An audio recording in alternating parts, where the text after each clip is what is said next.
Segunda carta de Paulo aos Coríntios, capítulo 13, por gentileza. Nós fomos ministrados nesta manhã por canções gloriosas e o Senhor falou poderosamente ao nosso coração através dos louvores. E eu fico maravilhado quando eu venho para o culto e fico tentando compreender a excelência desse Deus em ministrar o nosso coração de uma forma maravilhosa. Há um sincronismo perfeito, irmãos, quando nós nos reunimos para prestarmos culto ao Senhor. E as canções falou poderosamente ao nosso coração. A primeira canção dizia que Deus ama a justiça e o nosso Deus odeia a perversidade, a malícia, o mal que nos rodeia muitas vezes. A segunda canção disse que é preciso que Ele faça em nós o seu querer. E para isso nós precisamos nos render, para conhecermos mais esse Deus. E a última canção que eu amo, dizendo que Ele é santo, santo, santo. Aleluia a esse Deus que tem sido maravilhoso para conosco. E diante disso nós estamos nos rendendo diante do Senhor nesta manhã para que Ele ministre ao nosso coração o poder da sua palavra. Segunda carta de Paulo aos Coríntios nos diz assim, no capítulo 13: esta é a terceira vez que vou ter convosco. Por boca de 2 ou 3 testemunhas será confirmada toda a palavra. Já anteriormente o disse, e segunda vez o digo, como quando estava presente, mas agora estando ausente, o digo aos que antes pecaram e a todos os mais que, se outra vez for ter, não lhes perdoarei. Visto que buscais uma prova de Cristo que fala em mim, o qual não é fraco para convosco, antes é poderoso entre vós.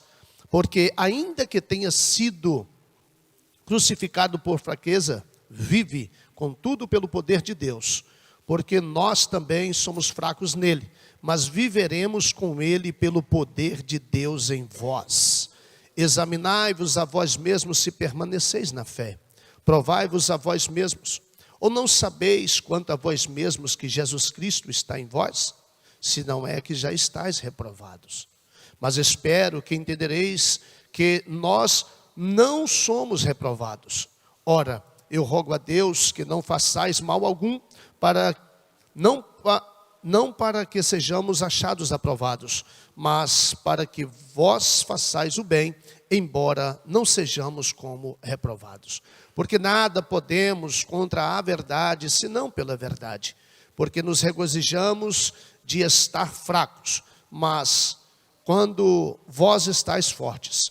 E o que desejamos é a vossa perfeição. Portanto, escrevo estas coisas ausente, para que, estando presente, não use de rigor, segundo o poder que o Senhor me deu para a edificação e não para a destruição. Quanto ao mais, irmãos, regozijai-vos, sede perfeitos, sede consolados, sede de um mesmo parecer, vivei em paz, e o Deus de amor e de paz será convosco. Termino no versículo 13. A graça do Senhor Jesus Cristo e o amor de Deus e a consolação do Espírito Santo seja com vós todos. Amém. Graças a Deus. Texto maravilhoso da palavra do Senhor. Havia comentado com o pastor sobre o tema semeadura e colheita. Quando nós falamos de semeadura e colheita na palavra de Deus, nós precisamos entender alguns princípios que a palavra de Deus espera de cada um de nós como servos do Senhor. O apóstolo Paulo chega a dizer em 1 Coríntios, no capítulo 3, no versículo 9, que eu e você fomos chamados para sermos cooperadores de Deus. E o mesmo texto ainda continua dizendo que nós somos a lavoura de Deus. E se nós somos a lavoura de Deus, nós precisamos produzir alguns frutos. E a única coisa que o Senhor espera de mim e de você é o propósito de Deus. Diga comigo, propósito. O propósito de Deus para mim e para você, comigo e com você nesta terra, é que eu e você possamos produzir frutos. E frutos que verdadeiramente venham glorificar, bendizer e exaltar o nome do Senhor. Nós precisamos entender que para vivermos esse processo, esse propósito de Deus, de desfrutarmos deste privilégio de produzirmos frutos para a sua obra, para o seu reino, como foi muito bem aqui exemplificado através do fruto missionário, quando nós podemos semear no terreno fértil da obra e do reino do Senhor, com certeza iremos colher frutos gloriosos para a glorificação do nome do nosso Deus. Então, se há algo que Deus espera de mim e de você, é que nós possamos produzir muitos frutos. Quando olhamos para a palavra de Deus no Evangelho de João, no capítulo 15, Jesus Cristo vai dizer que Ele é a videira verdadeira. Quando nós olhamos para a nação de Israel, nós percebemos que Israel foi chamado para produzir frutos para o Senhor. Mas infelizmente Israel produziu frutos amargos, frutos que não glorificaram a Deus.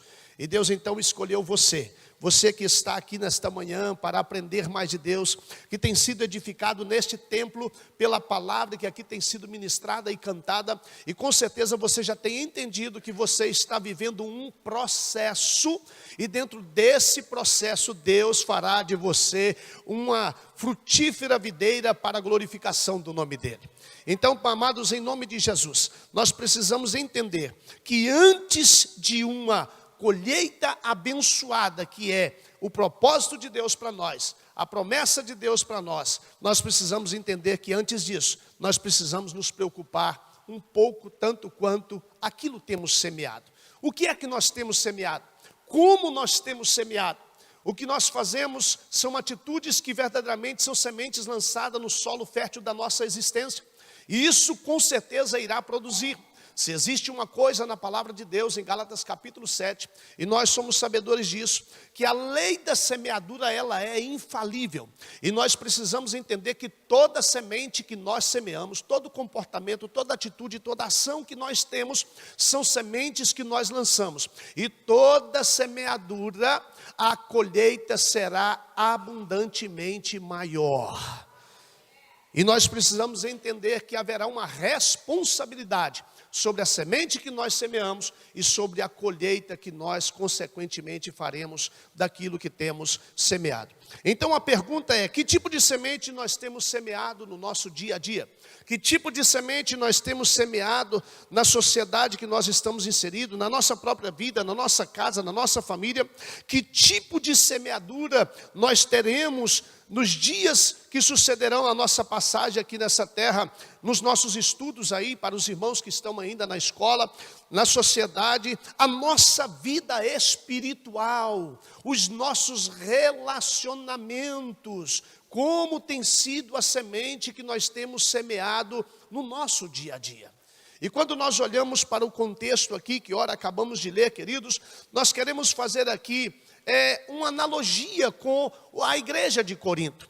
Porque quando nós olhamos para a carta de Paulo aos Coríntios, nós percebemos algumas coisas tremendas que Paulo nos ensina através dos seus escritos. Quando nós olhamos para Romanos, a carta de Paulo aos Romanos, lá no capítulo de número 10, no versículo 11 e 12, nós percebemos Paulo trazendo um ensinamento, uma conscientização para mim e para você, onde ele diz: ora, tudo isso lhe sobreveio como figuras, e estão escritas para aviso nosso, para quem já são chegados os fins dos séculos. E o verso 12 ele diz: aquele, pois, que cuida estar de pé, é melhor ter cuidado, para que não caia.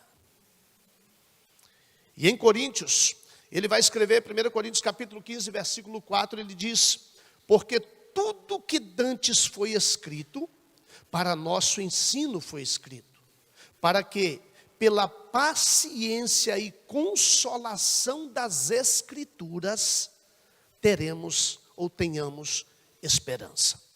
A esperança que nós temos é um dia estar vivendo eternamente com nosso Deus nos céus. Mas enquanto aqui nesta terra, querido, a oração do Pai Nosso nos traz essa verdade, essa realidade, que muitas das vezes nós estamos preocupados demais em ir para o céu. Só que a proposta de Deus ainda enquanto estivermos aqui, é que o reino dos céus seja estabelecido, vivido aqui nessa terra, como ele é também vivenciado no céu. E isso é através da minha e da sua vida. Mas quando eu olho para esta igreja de Corinto, eu percebo aqui, Paulo deixando esse ensinamento, um tempo em que esta igreja estava vivenciando, que é um alerta para mim e para você, que fomos chamados para semearmos sementes que um dia glorificarão a Deus. Nós percebemos que esses crentes aqui em Corinto, eles não vigiaram. Esses crentes aqui de Corinto, eles não tiveram a mesma postura que eu e você muitas vezes temos tido, ou precisamos ter no nosso viver diário, de manter a nossa vigilância em toda e qualquer situação. Porque muitas das vezes somos aí indagados por algumas pessoas com aquela afirmação: fulano é lá da sua igreja. Quem já ouviu isso aqui, irmão? Pelo amor de Deus, isso é muito lamentável, é muito triste. E tivemos um dissabor de estarmos acompanhando os meninos em um dos seus trabalhos, e um hispano disse assim, viram os meninos me chamando de pastor, e disseram: só esse também é pastor? Aí eles disseram: sim, esse é pastor. Mas esse é pastor de verdade? Aí ele disse assim: esse é de verdade. Porque fulano trabalhou aqui, disse ser pastor, é pastor, mas não vive como pastor. É lamentável. E uma coisa mais lamentável ainda, isso para você e eu aprendermos mais, é quando alguém ouve, pastor, essa palavra, essa indagação, e diz assim: não, irmão, mas a gente não pode olhar para o homem não, né? Porque o homem é imperfeito, a gente tem que olhar para Jesus, porque só Jesus é perfeito. Ei, psst, alto lá. O apóstolo Paulo, por 2 vezes, ele disse: sejam meus imitadores, como eu também sou de Cristo. Certa feita fui indagado por esse questionamento: mas fulano é lá da sua igreja? Eu já atropelei logo. Eu disse assim: vem cá, quem está te convidando, quem está falando de Jesus para você é fulano ou sou eu? Não, é o senhor. Pois bem, se há alguma coisa na minha vida que me reprova para que eu não possa ter autoridade para falar de Jesus para você, por favor, me ajude, fale agora, porque eu preciso tomar vergonha na cara e ser crente de verdade. Aí ela: não, o senhor não tem nada não. Falei: então vem comigo, meu filho, cola em mim que você vai brilhar. Vamos correr para os pés de Jesus e vamos aprender de Jesus e vamos nos edificar no poder da palavra. E quando Paulo chega aqui, irmãos, pela 3ª vez, o texto diz que pela 3ª vez Paulo estaria com aquela igreja em Corinto. Essa igreja que foi edificada pelo poder da palavra de Deus no século ali 55, 56 depois de Cristo. Nós percebemos o apóstolo Paulo, por 18 meses ele esteve ali, fundou essa igreja naquela metrópole daquele tempo ali, na Grécia, e nós percebemos Paulo agora pela 3ª vez voltando ali. E o apóstolo Paulo, ele traz uma preocupação quanto àquela igreja. E é isso que eu quero chamar a minha e a sua atenção nesta manhã, para que nós saiamos daqui confrontados por essa palavra e vigilantes em todo o tempo, com todas as nossas sementes que nós temos semeado, para nós corrigirmos as nossas posturas, os nossos achismos muitas das vezes, e assim assimilarmos o que é a proposta de Deus nesse tempo para nós, para que nós possamos estar glorificando o nome do Senhor. Pois bem, o apóstolo Paulo, o texto vai dizer no capítulo 12, que o apóstolo Paulo estava sofrendo por causa da atitude e comportamento de algumas pessoas ali. E o apóstolo Paulo, ele vai trazer algumas verdades, porque a preocupação de Paulo era o desejo no seu coração que aquela igreja fosse edificada, é que ela não fosse destruída. E eu tenho certeza que o desejo do coração desta igreja é que nenhum dos quantos aqui já vieram, e tantos quantos ainda virão para este lugar, venha se perder, mas que sejam edificados pelo poder da palavra, possam crescer na graça e no conhecimento do Senhor, possam entender o processo de Deus na vida de cada um individualmente e aprender dia após dia a semearmos sementes valiosas, sementes preciosas, onde verdadeiramente a colheita será abundante e satisfatória para a glória de Deus. E aqui o apóstolo Paulo, querido, ele estava preocupado, ele queria a edificação, a santificação daquele povo. Ele não queria, ele não desejava que eles fossem destruídos, mas que fossem edificados pelo poder da palavra de Deus. E como toda liderança, o apóstolo Paulo, ele percebia algumas pendências entre aquele povo. O texto vai dizer isso. Havia ali, amados, algumas pessoas que estavam se deixando levar por alguns sentimentos que não condiz com a proposta de Deus para nós, com a palavra de Deus para nós. Havia ali pessoas que estavam se deixando influenciar pela inveja, pessoas que estavam iradas, pessoas que viviam em porfias, detrações, mexericos, orgulhos, tumultos eram criados naquela igreja. E o apóstolo Paulo, ele começa a perceber que até mesmo o temor no coração de alguns crentes ali estava se acabando. Queridos, o princípio da sabedoria é temer o Senhor. Não perca o temor de Deus na sua vida, não perca o temor de Deus na sua casa, na sua família, onde você estiver, tema ao Senhor. O Senhor, Ele julga os nossos atos, a nossa postura, e Ele deseja que eu e você possamos ser santos em toda a nossa maneira, como diz o apóstolo Pedro, em todo o nosso estilo de vida. Nós precisamos viver momentos que verdadeiramente vão contribuir para que o nome do Senhor seja glorificado. Lembra de Davi? O profeta Natão o confronta dizendo: rei, tudo que você tem não foi o Senhor que te deu? Sim. Se você precisasse de mais alguma coisa, o Senhor não te daria? Sim. Então por que, rei? Por que o Senhor foi cometer tal coisa e permitir que os inimigos de Deus zombassem do nome do Senhor?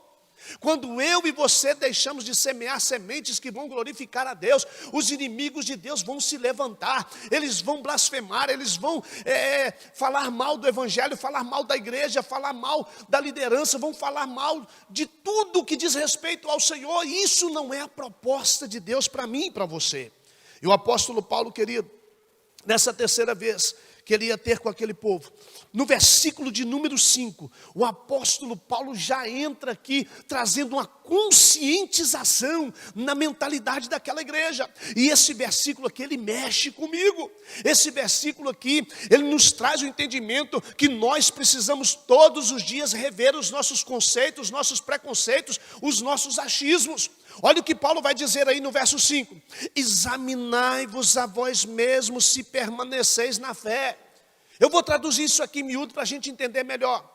Faça uma alta análise em você mesmo, em nós mesmos, se ainda nós estamos crentes ou somos crente, como no dia que nós aceitamos a Cristo como Senhor e Salvador. Paulo está dizendo isso, Paulo está convocando essa igreja para essa mentalidade. Provai-vos a vós mesmos, ou não sabeis quanto a vós mesmos que Jesus Cristo está em vós, se é que já não fostes reprovados. Eu preciso, irmão, lembra de Sansão? Ainda mais essa vez me livrará o Senhor, vírgula, não sabendo ele que o Espírito do Senhor o havia deixado.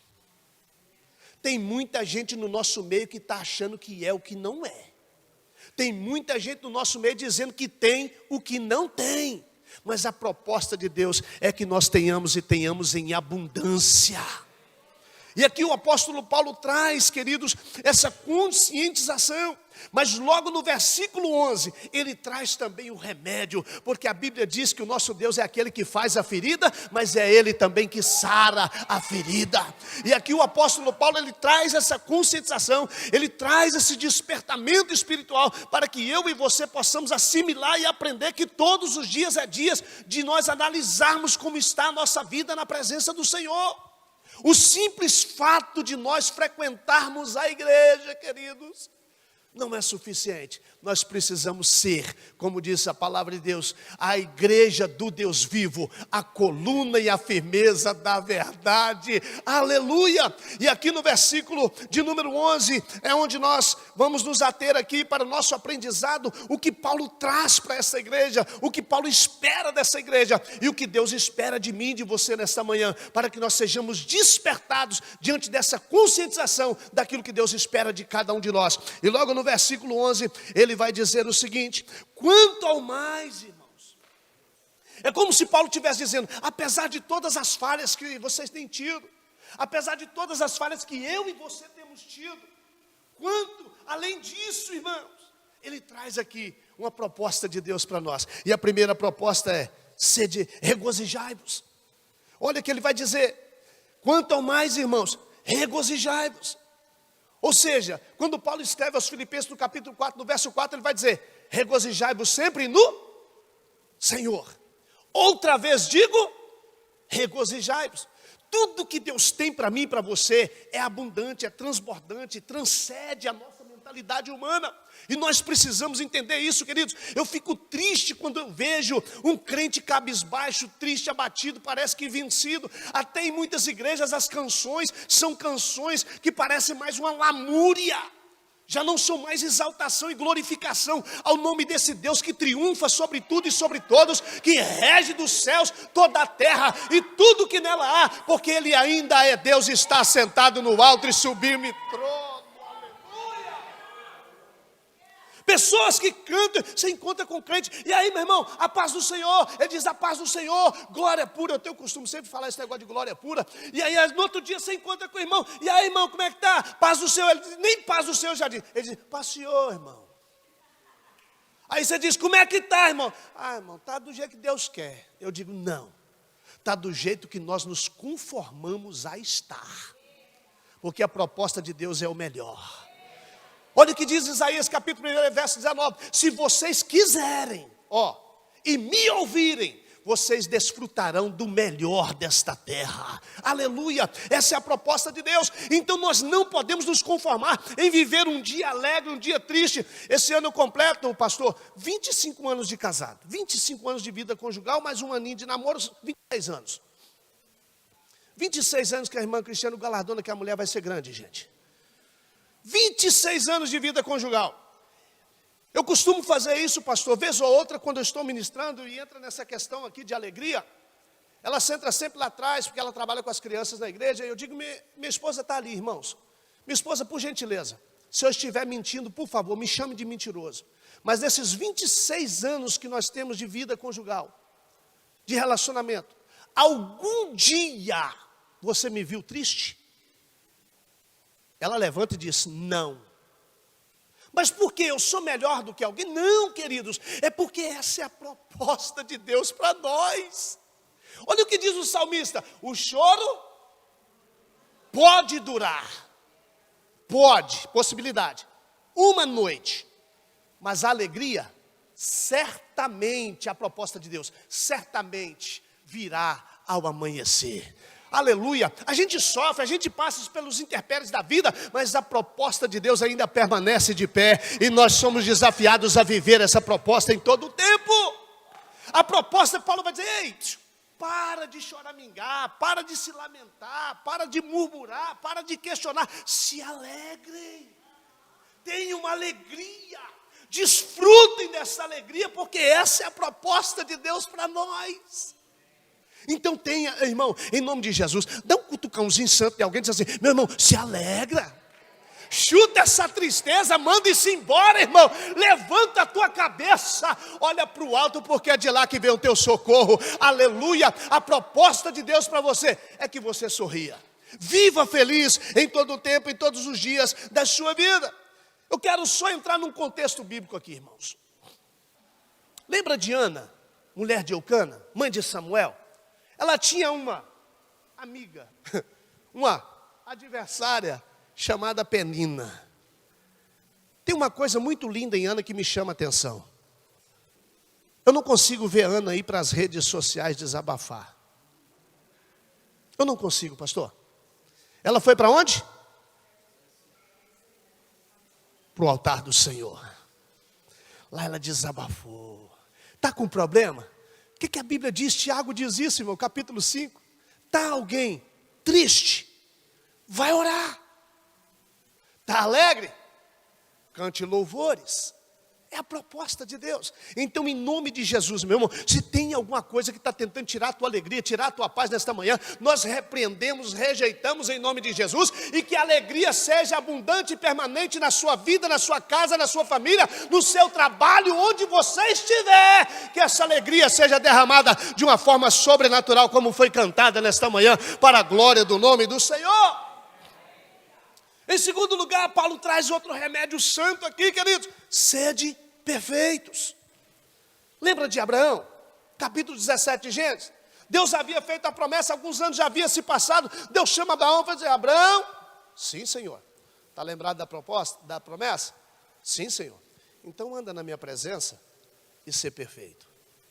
Às vezes até cantamos que quem tem promessa de Deus não morre. Eu digo que morre. Eu digo que morre. Se eu e você não estivermos no centro do propósito de Deus, como diz o salmista no Salmo 90, debaixo das asas no esconderijo do Altíssimo, a sombra do Onipotente para descansarmos, aí aqueles 1000 que vai cair de um lado, 10.000 que cai do outro, se nós não estivermos lá, nós seremos atingidos. Isso pode trazer perdas irreparáveis na nossa vida.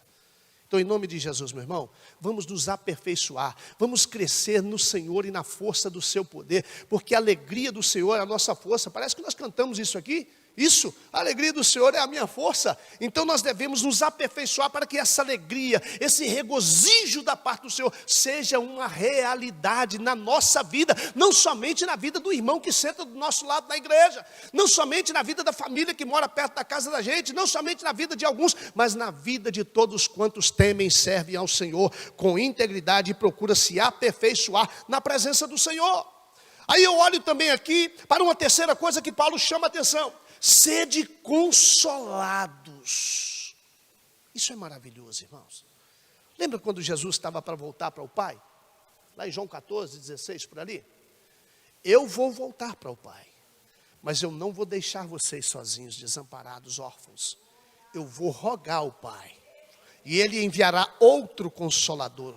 Outro Consolador é Halos Paráclitos, da mesma essência, do mesmo poderio. O mesmo Deus estará com vocês. E tem um detalhe: o mundo não vai poder vê-lo e nem percebê-lo, mas vós o conhecereis, o percebereis, porque Ele estará no meio de vós e habitará em vós.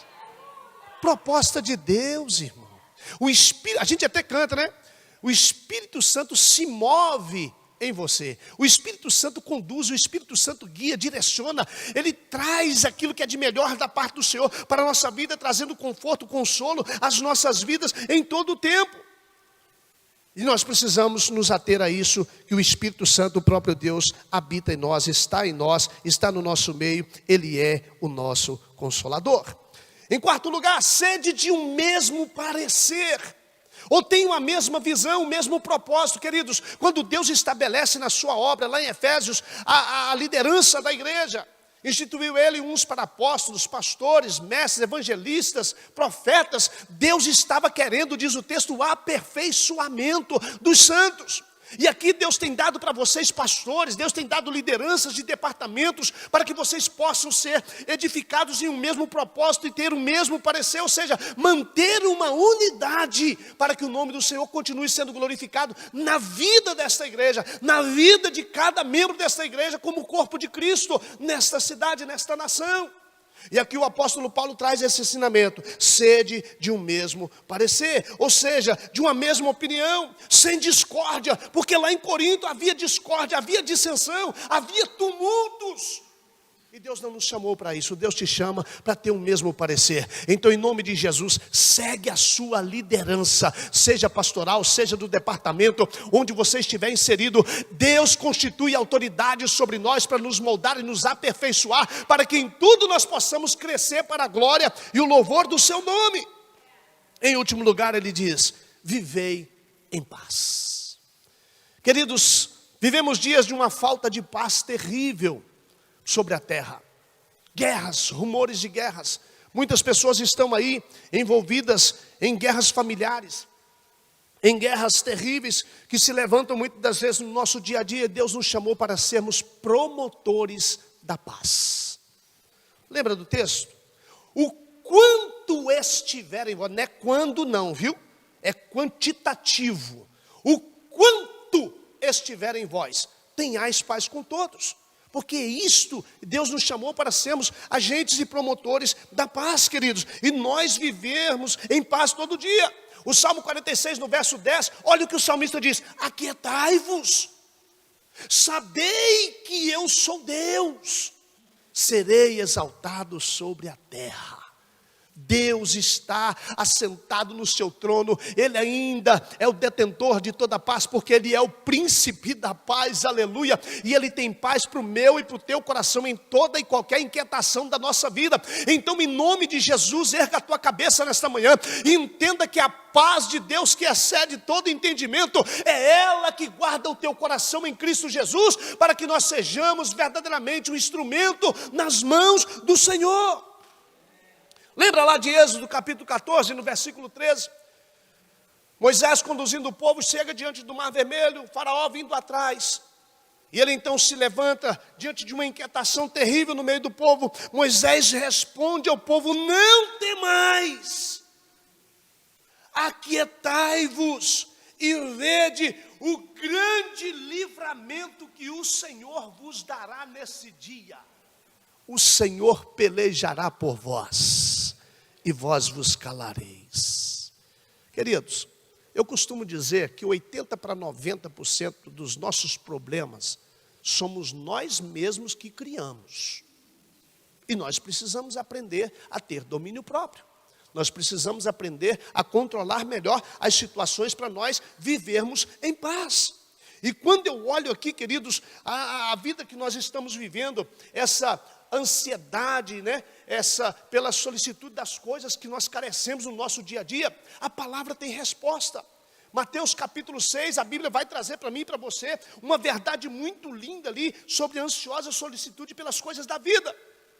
E nós precisamos entender, não andeis ansiosos, não perca a paz pelo que haveis de comer, beber e vestir, irmão. E o contexto termina dizendo, busque em primeiro lugar o reino de Deus e a sua justiça. E todas as demais coisas vos serão acrescentadas. Essa é a proposta de Deus. O processo de Deus está sendo vivenciado na minha e na sua vida. Deus tem nos colocado diante de pessoas e situações para nós nos identificarmos verdadeiramente como servos dele, como sementes que estão sendo lançadas na vida de outras pessoas para produzir frutos dignos de arrependimento na vida de cada uma delas. E para isso nós precisamos nos preocupar como nós temos nos comportado. O que nós temos feito, o que nós temos falado, como temos agido diante das pessoas, para que possamos atraí-las para a presença desse Deus glorioso e viver o melhor de Deus nesse tempo, para a glória do nome do Senhor. Amém. Fecha os teus olhos, por gentileza.